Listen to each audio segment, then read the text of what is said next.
प्राकृतिक इंद्रियां भी दिव्य हो जाती हैं। जैसे हमारी वाक इंद्री, जब हम इससे चिदानंद नाम जप करते हैं, चिदानंद लीला का गायन करते हैं, तो वाणी भी चिदानंद हो जाती है। श्रवणेन्द्रिय, जब इससे हम नाम कीर्तन सुनते हैं, नाम जब सुनते हैं, भगवत लीला सुनते हैं, तो श्रवणेन्द्रिय चिदानंद हो जाती है। ऐसे समस्त इंद्रियां जब केवल आराध्य देव के प्रति समर्पित होकर क्रियान्वित होती हैं, तो उनमें ये सामर्थ्य आ जाती है कि उपासक की श्रवणेन्द्रिय निकुंज में प्रिया प्रीतम क्या बात कर रहे हैं ये सुनाई देने लगता है। निकुंज में प्रिया प्रीतम कैसी शोभा से विराजमान है ये दिखाई देने लगता है। आज कौन से सौरभ का लेप किया गया ये घ्राणेन्द्रिय से पता चलने लगता है। प्रिया प्रीतम की दिव्य लीला का इंद्रियां अनुभव करने लगती हैं, जो कि इंद्रिय मन से बिल्कुल अगोचर है। अगर उपासक इन इंद्रियों को थोड़ी भी स्वतंत्रता दे देगा, तो इनका स्वभाव है प्रकृति स्थान कर्षति। ये प्रकृति के वस्तु व्यक्ति स्थान के आकर्षण में फंस जाएंगे। फिर ये महासुख जिसकी हमारे हृदय में लालसा है, वो प्रकृति से पूर्ण होने वाली नहीं, वो परमात्मा से होने वाली है। जब हमारी इंद्रियां प्रकृति की तरफ जाती है तो मलिन हो जाती है। श्रीपाद प्रबोधानंद जी महाराज वर्णन करते हैं, स्त्री रूपा मेध्य पिंडे मुहुरमृत धिया नित्य लोलुभ्यमानम चाक्षुर्ण क्षुद्र जीवैरपि विहित मृषा माननात्यन्तमग्नः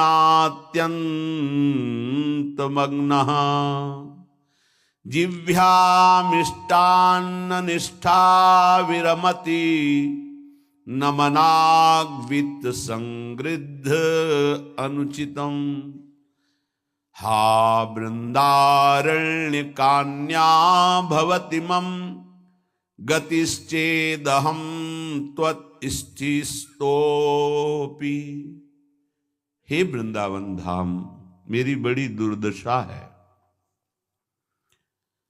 जहां इंद्रियों को दिव्य करना है वहां हम इनको और मलिन कर रहे हैं। जनेन्द्रिय का वेग ना सहने के कारण हम परस्पर शरीरों के आकर्षण में भोग वासना में लिप्त हो गए। मन और जनेन्द्रिय संपूर्ण रूप से काम वासना से युक्त होने के कारण मलिन हो गई। ये देह पिंड, चाहे पुरुष शरीर हो चाहे स्त्री शरीर हो, कोई खास बात नहीं इसमें खास बात है भगवान की प्राप्ति कर लेना। खास बात है तुम्हारा चिंतन दिव्य हो जाना। खास बात है इस शरीर से सबकी सेवा बन जाए। माता पिता भाई बंधु परिवार समाज राष्ट्र धर्म भगवान सबकी सेवा बन जाए, तो ये शरीर सार्थक हुआ। नहीं क्या मांस का पिंड है, रक्त संचरित नसनाड़ियां हड्डी त्वचा, और इसमें जो डालो मलमूत्र बन गया। जितने द्वार हैं उनका सबको परिचय है ही है। कौन से सुख के लिए परस्पर शरीर में आकर्षण होता है। सच्चिदानंद सुख की लालसा वाला शारीरिक सुख के भोग में यदि अनेक जीवन व्यतीत करने के बाद ये भी जीवन व्यतीत कर दिया तो हाथ क्या लगेगा। इतना जीवन व्यतीत कर दिया, क्या हाथ लगा। बहुत विवेक विचार की जरूरत है। धर्मयुक्त काम भगवान ने अपना स्वरूप बताया है सृष्टि संचालन के लिए। यदि विवाह पाणिग्रहण संस्कार करके संतानोत्पत्ति के लिए विधान किया गया है तो वो धर्मयुक्त काम है, व्यभिचार वहां भी नहीं, धर्मयुक्त काम। अन्यथा धर्म विरुद्ध यदि काम का सेवन किया जाए तो घोर पापाचरण बनने लगता है और मलिनता पे मलिनता होती चली जाती है। स्त्री रूपा मेध्य पिंडे मुंह रमृत धिया, हमारी बुद्धि इतनी मलिन हो गई है कि मलमूत्र के द्वार को अमृत पान का स्वरूप समझते हैं। कितनी निकृष्ट बुद्धि है। इन शरीरों पे है क्या? ऊपर के द्वार देखो, आंख से कीचड़ निकले, नाक से कितनी खखार के थूको, वमन करके देखो। नीचे के द्वार तो दुर्गंध युक्त मलमूत्र के ही है। किन भोगों में तुम अमृत पान करना चाहते हो? स्त्री रूपा मेध्य पिंडे मुहु रमृत धिया नित्य लोलुभ्यमानम, नित्य तुम लुभायमान हो रहे हो कि अगर ये शरीर भोगने को मिल जाए, ये शरीर मिल जाए तो हमारा जीवन धन्य हो जाए। नित्य लोलुभ्यमानम है क्या? थोड़ा विवेक से विचार करके देखो। धर्मयुक्त संतानोत्पत्ति के लिए भगवान ने आदेश किया है।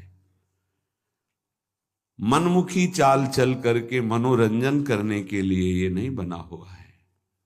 फंसते चले जाओगे, अमृत की लालसा से मृत होते चले जाओगे। तुम्हारे विचार मृत, तुम्हारे आचरण मृत, तुम्हारा शरीर मृत, तुम्हारी चेष्टा मृत, क्योंकि मृत लोक में हो। इसका नाम मृत्यु लोक है और खोज रहे हो अमृत।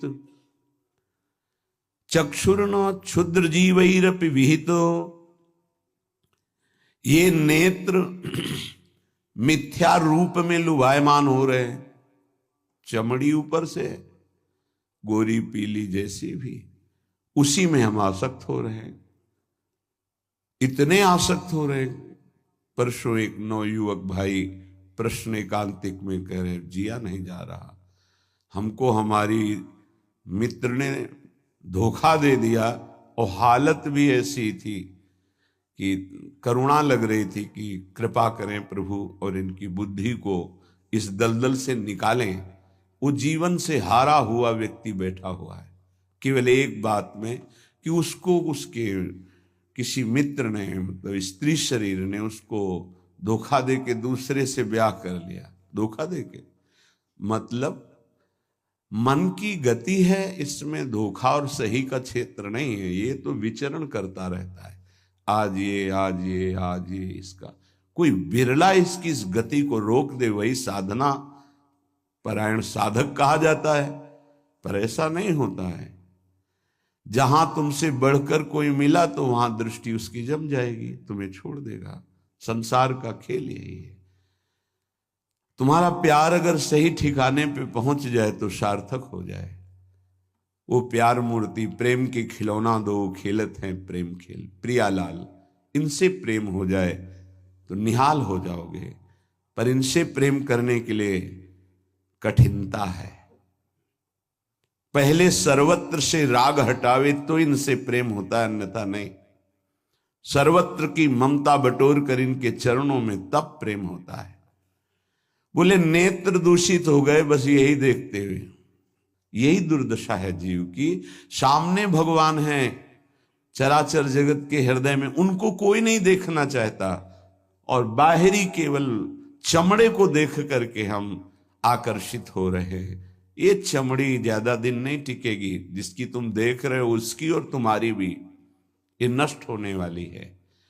इन्हीं को शासन में साधक रखता है। नेत्रेंद्री हम जहां चाहें वहीं जाएगी, अन्यथा नहीं जाएगी। अभ्यास कीजिए नाम जप के द्वारा। ऐसे थोड़ी कि बात कर रहे हो किसी संत से भगवत चर्चा और तुम्हारी दृष्टि जा रही बार बार, और इतनी हिम्मत तुम्हारी कि भगवत भाव के वातावरण में तुम्हारी अशुद्ध वृत्ति उधर देखने की कोशिश कर रही। क्या देख रहे हो? चुप, एकदम शांत। चक्षुर्न क्षुद्र जीवैरपि विहित मृषा मानना अत्यंत मग्नाहा। ये क्षुद्र जीव समझ नहीं पा रहे कि नेत्र किसके लिए मिले। ये नेत्र मिले भगवत साक्षात्कार के लिए। ये विचार करो 5 मिनट आंख बंद करके, अगर ऐसे ही तुम्हारी आंखें छीन ली जाएं तो सोचो कैसा तुम्हारा जीवन होगा। जिन आंखों से तुम गंदी बातें कर रहे हो, गंदी बातें देख रहे हो, यही आंखें भगवान छीन लेते तुम्हारी, तो क्या तुम्हारा जीवन होता। आज तुम्हें भगवान ने आंख दी है, तुम इससे धर्म का दर्शन करो, सब में भगवत दर्शन करो, श्री विग्रह के दर्शन करो, संत दर्शन करो, नेत्र पावन करो। नेत्रों को दूषित कर लिया और मिथ्या देह सम्मान को तुमने सुख मान लिया। 4 लोग नमस्कार किए तो तुम अपने को श्रेष्ठ समझ लिए।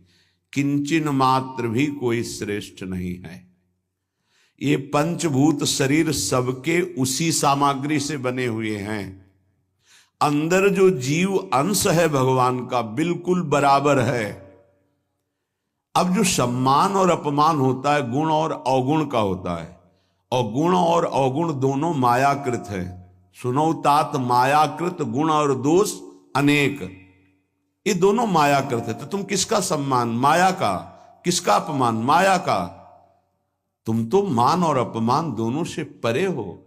अगर कोई तुम्हें प्रणाम कर रहा है तो तुमको उसकी श्रद्धा को प्रणाम करना है। तुम खास थोड़ी हो गए कि वो तुम्हें साष्टांग प्रणाम कर रहा है तो तुम महान हो गए। महान वो है जो साष्टांग प्रणाम कर रहा है, उसकी श्रद्धा प्रबल है। नहीं कि वो कोई अंतर नहीं। जो इस देह में पंचभूत वही उस देह में पंचभूत, जो इसमें परमात्मा का अंश वो उसमें परमात्मा का अंश, उसकी श्रद्धा बड़ी है, इसलिए वो आपकी तरफ प्रणाम कर रहा है। बोले बहुत बुरा हो गया। मिथ्या मृषा मानना अत्यंत मगनाह। मैं झूठ मूठ अपने को बड़ा मानकर सम्मान प्राप्त करने की लालसा, सम्मान स्वीकार कर लिया तो हृदय अपवित्र हो गया। बड़ा मन है, फंसाता रहता है, वो मकड़ी की जाल की तरह। फंसने वाला नहीं जानता है। संत सदगुरुदेव शास्त्र इनके सूत्रों को जब स्वीकार करे तो पता चलता मैं फंस रहा हूं या मुक्त हो रहा हूं।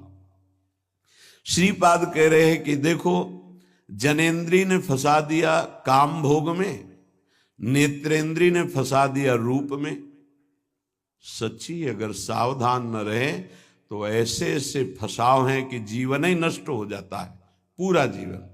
अब उसको लाख समझा रहे थे, कुछ समझ में नहीं आ रहा था। बस वो ये समझ रहा था कोई आशीर्वाद मिल जाए, जादू टोना मिल जाए कि वो जो हमारी मित्र है वो वापस हमको मिल जाए वापस। बस उसको इतना ही लक्ष्य था। और हम ज्ञान विज्ञान वर्णन कर रहे थे, तो सुन बैठा था केवल, क्योंकि समझ में आता है ना आप हमारी बात पकड़ रहे हो कि नहीं पकड़ रहे। नेत्रेंद्री ने रूपों में फंसा दिया, हृदय मलिन हो गया सम्मान प्राप्त करने की लालसा से। और कह रहे जिभ्या मिष्टान्न निष्ठा विरमति न मनाग्वित सग्रंथनुचितम। जबान आ गई भोजन के स्वाद में, ये मिष्ठान्न है, ये चटपटा है, ये बड़ा स्वादिष्ट है। जिभ्या रसेंद्री यदि भोजन के स्वाद में मगन है तो राधा नाम सुधा रसम का स्वाद नहीं ले पाएगी। उचित आहार जो भगवत प्रसाद रूप है उसको डाल लेते हैं, उसके प्रति हम आसक्त नहीं होते, स्वाद दृष्टि नहीं रखते। पूर्व के संत भगवान के दर्शन होते थे, खप्पर रखते थे नारियल का, नारायण नारायण, दाल खीर रोटी जो भी मिला खप्पर में डाला, मिलाया। स्वाद से मतलब नहीं, प्राण पोषण से मतलब है। और यहाँ धनिया की चटनी अलग, टमाटर की चटनी अलग, भरौआ मिर्च अलग, ये अलग ये अलग, तो फिर राधा नाम सुधा रसम भूल जाओ। ये 2 अंगुल की जबान है, बस इतने में सारा खेल है। यहां से नीचे उतरने पर कोई स्वाद नहीं है भाई, इतने में घुमाने का स्वाद है। और अच्छे अच्छे इसी में फंस जाते हैं। जिसकी रसेंद्री विजयी नहीं हुआ रसेंद्री से, वो हर इंद्रिय का विजयी होने पर भी विजयी नहीं माना जाता। रसेंद्रीय विजयी जनेन्द्रीय विजयी जरूर होगा, और रसेंद्रीय जनेन्द्रीय विजयी संपूर्ण इंद्रियों का विजेता माना जाता है। धैर्यवान उसे ही कहते हैं जो दो इंद्रियों को काबू में कर ले, रसेंद्रीय और जनेन्द्रीय। रसेंद्रीय मिष्टान्न आदि भोग पकवान पाने के लिए लोलुप जीवन हो गया, पेट बढ़ करके छाती से एक बीता ऊंचा हो गया है, उठने बैठने में दिक्कत होती है, पर पाने के समय और कितना अधिक पाया जा सके, ये स्वाद वो स्वाद वो स्वाद कितना पाओगे, मर जाओगे पाते पाते, फिर भी तृप्ति नहीं होगी। बहुत विचित्र वासना है, बहुत विचित्र वासना है। चित्त वित्त सग्रंथ अनुचितम, ये विचार ही छोड़ दिया कि उचित क्या है अनुचित क्या है, बस धन मिलना चाहिए, जैसे धन मिले। सच्ची बात, आज चरित्र भगवत धर्म मर्यादा इसका महत्व धीरे धीरे समाज से हटता जा रहा है, धन का महत्व होता जा रहा है। जैसे धन की प्राप्ति हो, चाहे चरित्र का नाश हो, चाहे धर्म का नाश हो, चाहे जीवन का ही क्यों ना नाश हो जाए, क्या दुर्दशा है। बोले मनाक वित्त सग्र धनुचितम, अनुचित रूप से धन कभी सुखी नहीं हो सकता जो अनुचित रूप से धन प्राप्त करता है। हा वृंदारण्य कान्या भवति मम गतिश्चेदहम त्वत्स्थितोपि, मेरी क्या गति होगी जब मेरी इंद्रियां और मेरा मन ऐसा है। मैं आपका आश्रय लेता हूं, आपका वास स्वीकार करता हूं, मैं समझ गया कि मेरे से अब कुछ नहीं होने वाला, मेरी अनन्य गति आप हो। हे वृंदावन, आप मेरा सुधार कर दो, अब मैं कहीं किसी की ओर नहीं देख सकता, सिर्फ आपका आश्रय लिए हूं। भाव ये है कि हम सब तरह से हीन हैं, हर इंद्रियां हम पर विजय प्राप्त किए हुए हैं। उल्टा इंद्रियों पर हमें विजय प्राप्त करना चाहिए, इंद्रियां हम पर विजयी हो गई हैं, अब हम कैसे मुक्त हो। तो बोले धाम का आश्रय ले लो, बड़ा महत्व है। धाम कृपा करके आपको सत्संग प्रदान करेगा। यदि आप सत्संग के अनुसार सुलझ के चल पावे तो क्या होता है, जन्म जन्मांतर से मलिन बुद्धि होती है और बहुत भागती है बुद्धि। जैसे जंगली नील गाय देखा हो, गर्दन उठाई भागती चली जा रही, ऐसे ये भागती बुद्धि। अगर इसको कोई रोक सकता है तो गांव में एक लंगड़ बांधा जाता था, लंगड़ समझते हैं, दो टांगों के बीच में एक मोटा सा लकड़ी का, अब वो भाग नहीं पाएगी ऐसे। गुरु कृपा, गुरु आदेश, गुरु शासन, ये बुद्धि के ऊपर लंगड़ का काम करता है। तुम्हें पता ही नहीं गुरु के हृदय में अनंत माताओं जैसा प्यार होता है। जैसे भगवान गाली देने वाले को भी परम पद देते हैं, उन्हीं के दास हैं वो। किसी का अमंगल संत के द्वारा, गुरुदेव के द्वारा नहीं। आपका विचार, आपकी सोच आपको अमंगल के रास्ते पे खड़ा करके और ऐसा धक्का देगी कि शायद है फिर बचा पाने की स्थिति ना रह जाए। सगर के जो पुत्र 60,000 थे, भगवान कपिल देव जी का अपराध कर दिया, आश्रम को विध्वंस करने लगे। घोड़ा वहीं बंधा हुआ था, किसी ने बांध दिया था, उनको पता भी नहीं था। उनको लगा कि इन्होंने ही ऐसा किया होगा, हमारा विश्व विजेता घोड़ा इन्होंने पकड़ लिया, बड़ा उपद्रव किया। कपिल भगवान ने कोई शाप नहीं दिया, उनकी तपोशक्ति ने उनको नष्ट कर दिया, भस्म कर दिया। जिनके उद्धार के लिए उन्हीं के वंशजों में क्रमशः आराधनाएं हुई, फिर पर सिद्ध कर पाए भगीरथ जी, और भगवती गंगा को लाए और अपने पुरखों का उद्धार किया। जो थोड़ा भी अपनी बुद्धि को तुम भगवत मार्ग से विमुख करोगे, वो आपको फंसाने के सिवा और कोई मार्ग नहीं बता सकती। यहां समिटना है, अपने अस्तित्व को मिटा देना है, प्रभु के चरणों में पूर्ण आश्रित हो जाना है और जीवन मुक्त हो जाना है। ये रास्ता है।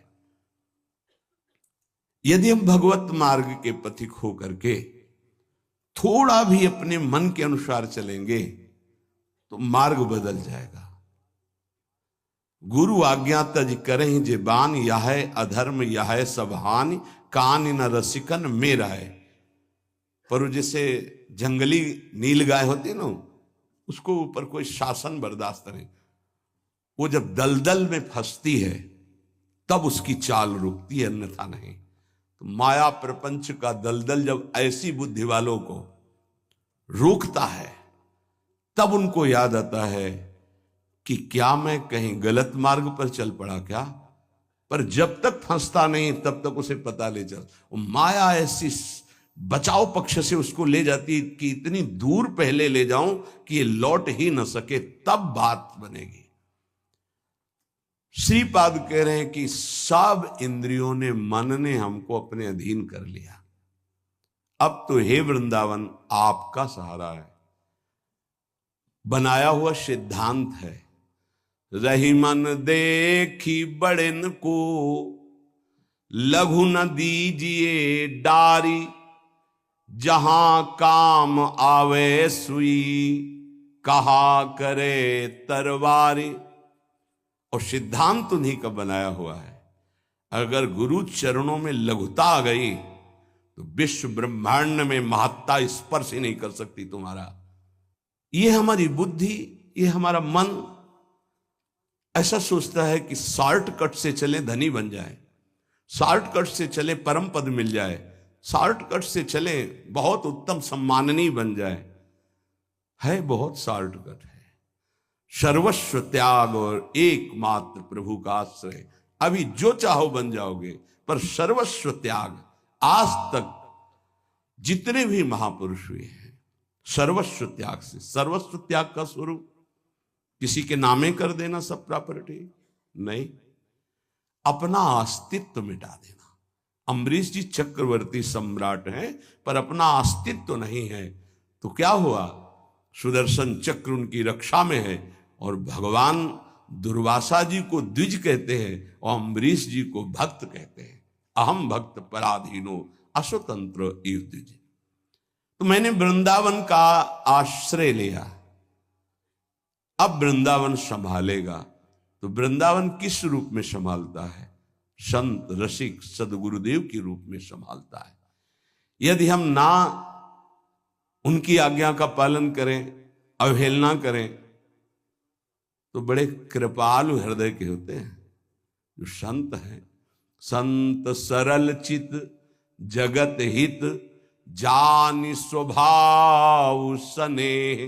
तुम क्या जान पाओगे कि हृदय में तुम्हारे ही प्रति कितना दुलार है। सांप को चाहे जितनी प्रार्थना करो, आरती उतारो, दंडवत प्रणाम कर लो, कह दो सीधे चलो तो कभी नहीं चलेगा वो, उसकी चाल ही टेढ़ी होती सांप की तरह।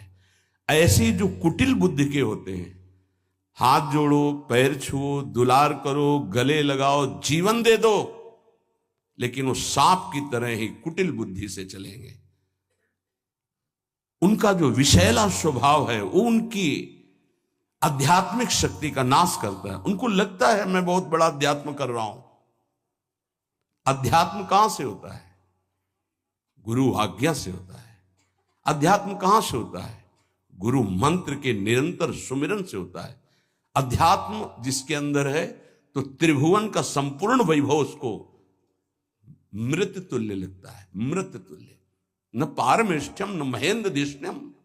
आपको लगेगा भरण पोषण कैसे होगा? तो भगवान, उनके वचन यही भक्त का आश्रय होते हैं। भगवान ने कहा अनन्यश्चिंत्यन्तो माम, तुम्हारी एक ही जिम्मेवारी है, तुम केवल मेरा अनन्य चिंतन करो। और जो अनन्य चिंतन करता है, ये जनाः परिपासते, जो ऐसी उपासना करता है अनन्य चिंतन से, तो योगक्षेमम वहाम्यहम, मैं उसके योगक्षेम का वहन करता हूं। अप्राप्ति की प्राप्ति और प्राप्ति की रक्षा ये मैं करता हूं। शुद्ध परमार्थ को जान लो, जीवन मुक्त हो जाओ, फंसने में देर नहीं लगती। ये मन कभी भी कहीं भी कैसे भी आचरणों में फंसा सकता है। अजामिल जी अपनी इंद्रियों की चंचलता को शासन में लेकर के अपने पिता की सेवा में गुरु भाव से लगे थे। बड़े धर्मात्मा पिता थे। एक दिन वो समिधा लेने के लिए गए तो जंगल में देखा एक शराब पिए हुए व्यक्ति किसी वैश्या से सहवास कर रहा है। अचानक दृष्टि पड़ी। शास्त्र आज्ञा करता है ऐसे दृश्य को एक बार अचानक दृष्टि पड़ने पर दोबारा ना देखा जाए और नमस्कार वृत्ति कि भगवान की माया है आगे बढ़ जाए। पर वो तो सेवा को छोड़ करके उसी को केवल देखने लगे। देखते ही चिंतन बढ़ा। चिंतन बढ़ता ही संगस्तेषुपजायते, संग की इच्छा आसक्ति प्रकट हुई। जब वो पुरुष चला गया तो उस वैश्या से मिले और कहा मैं आप पर आसक्त हो चुका हूं। तो उसने कहा मेरे जीवन का उद्देश्य ही है आसक्त पुरुषों से धन लेना, उनको सुख पहुंचाना। कहा पूरी पिता की संपत्ति सब वैभव लुटा दिया। आखिरकार उसी के पास रहने लगे, उसके दास बनकर रहने लगे। क्या क्या अमंगल कार्य करने लगे। जहां समिधा लेने गए थे यज्ञ के लिए, वहां पशुओं का हिंसा करके और मांस रांधना खाना, ये सब बहुत गंदा जीवन। एक बार थोड़ा भी कोई धर्म का अनुष्ठान करे तो धर्मो रक्षति रक्षिता, धर्म उसको बचाने की कोशिश करता है, रक्षा करता है। गांव में संत मंडली आई।